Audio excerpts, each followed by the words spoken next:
আসসালামু আলাইকুম। Cooking studio by Hafsa মিম আপনাদের সবাইকে ওয়েলকাম জানাচ্ছি। আশা করছি সবাই ভালো আছেন। আজকে তৈরি করেছি পেশোয়ারি বিফ কিংবা নামকিন গোশ। বাংলা চ্যানেলগুলোতে দেখেছি অনেকে অনেক রকমভাবে পেশোয়ারি বিফ রান্না করেছে, কিন্তু অনেকেই কমেন্ট করেছে যে রান্না করার পর কিন্তু খেতে ভালো লাগছে না। তাই আজকে আমি আপনাদের সাথে শেয়ার করছি পাকিস্তানের অথেন্টিক পেশোয়ারি বিফের রেসিপি। আমার চ্যানেলে যদি আপনারা নতুন হয়ে থাকেন, আমার চ্যানেলটি সাবস্ক্রাইব করে নোটিফিকেশন বাটন অন করে রাখবেন, যাতে পরবর্তী রেসিপির নোটিফিকেশন আপনার কাছে খুব সহজেই চলে যায়। পেশোয়ারি বিফ রান্না করার জন্য আমি এখানে 1 কেজি পরিমাণ গরু মাংস নিয়েছি। আর পেশোয়ারি বিফ অথেন্টিক রেসিপিতে কিন্তু মাংসটাকে বড় বড় করে কেটে নিয়েছি। এর সাথে নিয়ে নিয়েছি চর্বি এবং হাড়। এখানে অবশ্যই চর্বি এবং হাড় দুইটাই ব্যবহার করতে হবে। আপনারা চাইলে মাংসটাকে ছোট ছোট করে কেটে নিয়েও কিন্তু রান্নাটা করতে পারবেন। প্যানটাকে হালকা গরম করে এখন এর মধ্যে দিয়ে দিচ্ছি 3 টেবিল চামচ ঘি। অবশ্যই পেশোয়ারি বিফের যদি অথেন্টিক স্বাদ পেতে চান তাহলে কিন্তু ঘি ব্যবহার করতে হবে। ঘিটা প্যানের মধ্যে দেওয়ার পর হালকা নেড়ে চেড়ে দিচ্ছি, তাতে কিন্তু ঘিটা তাড়াতাড়ি গলে যাবে। এখন এর মধ্যে দিয়ে দিচ্ছি মাংসগুলো প্যানের মধ্যে দেওয়ার পর ঘিয়ের সাথে মাংসটাকে কিছুক্ষণ ভেজে নিব। তাতেই দেখবেন মাংস থেকে কিন্তু খুব ভালো একটা স্মেল বের হওয়া শুরু করে দিয়েছে। মাংসটাকে ঘিয়ের সাথে 3 মিনিট ভেজে নিব, তাহলেই দেখবেন মাংস থেকে কিন্তু পানি ছেড়ে দেওয়া শুরু করে দিয়েছে। মাংসটাকে ঘিয়ের সাথে 3 মিনিট ভেজে নিয়েছি, মাংস থেকে কিন্তু পানি ছেড়ে দিয়েছি। এ পর্যায়ে গ্যাসটা অফ করে দিয়ে বাকি ইনগ্রিডিয়েন্টসগুলো এর মধ্যে মিশিয়ে নিব। এখন এর মধ্যে দিয়ে দিচ্ছি 4টা মাঝারি সাইজের আলু। আপনারা চাইলে আলুটাকে কেটে নিয়েও ব্যবহার করতে পারবেন। এখন এর মধ্যে দিয়ে দিচ্ছি 5টা কাঁচামরিচের উপরটুকু কিন্তু কেটে দিয়েছি। দিয়ে দিচ্ছি 4টা আস্ত রসুন।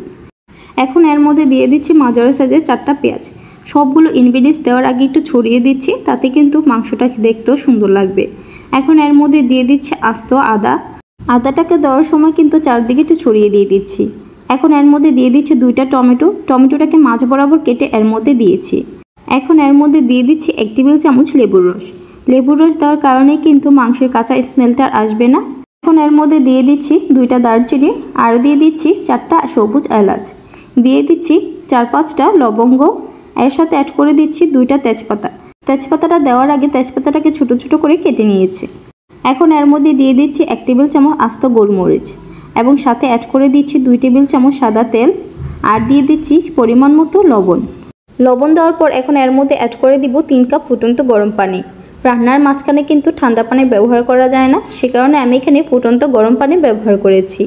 পানিটা দেওয়ার সময় আপনারা একটু বুঝে শুনে ব্যবহার করতে হবে। এখানে আপনারা পানিটা দেওয়ার আগে বুঝতে হবে যে এই পানিতেই কিন্তু মাংসটা সম্পূর্ণভাবে সিদ্ধ হবে, সেই অনুযায়ী এখানে পানিটা ব্যবহার করতে হবে। এখন এই মাংসটাকে হালকা নেড়ে চেড়ে দিয়ে ঢাকনা দিয়ে ঢেকে দিচ্ছি। ঢাকনার মধ্যে যদি ছিদ্র থাকে তাহলে সেটা অফ করে দিতে হবে। আর এই রান্নাটা করার সময় কিন্তু গ্যাসের হিট একবারেই লড়তে রাখতে হবে। এই রান্নাটা আমি লো আছে প্রায় 2 ঘন্টার মতো করব, তাহলেই কিন্তু মাংসটা খুব সফট হবে। এরই মাঝে আধা ঘন্টা পর ঢাকনাটা খুলে ভালোভাবে নেড়ে চেড়ে দিচ্ছি। আধা ঘন্টা পর ঢাকনাটা খুলে ভালোভাবে নেড়ে চেড়ে দিয়ে আবারও ঢাকনা দিয়ে ঢেকে দিচ্ছি। 1 ঘন্টা হয়ে গেছে মাংসটাকে রান্না করে নিয়েছি। এখন ঢাকনাটা খুলে আবারও ভালোভাবে নেড়ে চেড়ে দিয়েছি। এখন আবারও ঢাকনা দিয়ে ঢেকে দিব। এখন আরও 1 ঘন্টা রান্না করে নেব। টোটাল মাংসটাকে 2 ঘন্টা রান্না করে নিয়েছি। এখন মাংসটাকে আলতো হাতে নেড়ে চেড়ে দিচ্ছি। মাংস, আলু, রসুন কিন্তু ভালোভাবে সিদ্ধ হয়ে গেছে, টমেটোও কিন্তু ভালোভাবে গলে গিয়েছে। লাস্ট পর্যায়ে এর মধ্যে অ্যাড করে দিচ্ছি 1 টেবিল চামচ ঘি। এখন ঢাকনা দিয়ে দমে রেখে দিব প্রায় 10 মিনিটের মতো।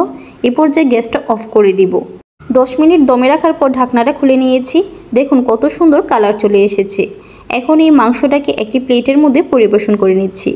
আপনারা কিন্তু খুব সহজে এভাবে পেশোয়ারি বিফ কিংবা নামকিন গোশ বাসায় সহজে রান্না করতে পারবেন। আর এটার স্মেল যদি বলেন, আশেপাশে মানুষও বুঝতে পারছে যে আপনাদের বাসায় আজকে পেশোয়ারি বিফ রান্না হয়েছে।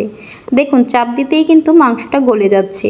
শুধু যে মাংসটা গলে যাচ্ছে তা না, 2 ঘন্টা রান্না করে নেওয়ার পরও কিন্তু আলুটা আস্ত রয়েছে। আলুটা চাপ দেওয়ার পরও কিন্তু গলে যাচ্ছে, রসুনটাও কিন্তু সেমভাবে চাপ দেওয়ার পর গলে যাচ্ছে। আমার রেসিপি ফলো করে আপনারাও কিন্তু খুব সহজেই অথেন্টিকভাবে পেশোয়ারি বিফ বাসায় রান্না করতে পারবেন। আমার রেসিপিগুলো যদি আপনাদের কাছে ভালো লেগে থাকে তাহলে একটি লাইক, শেয়ার এবং সাবস্ক্রাইব করতে কিন্তু ভুলবেন না। আসসালামু আলাইকুম।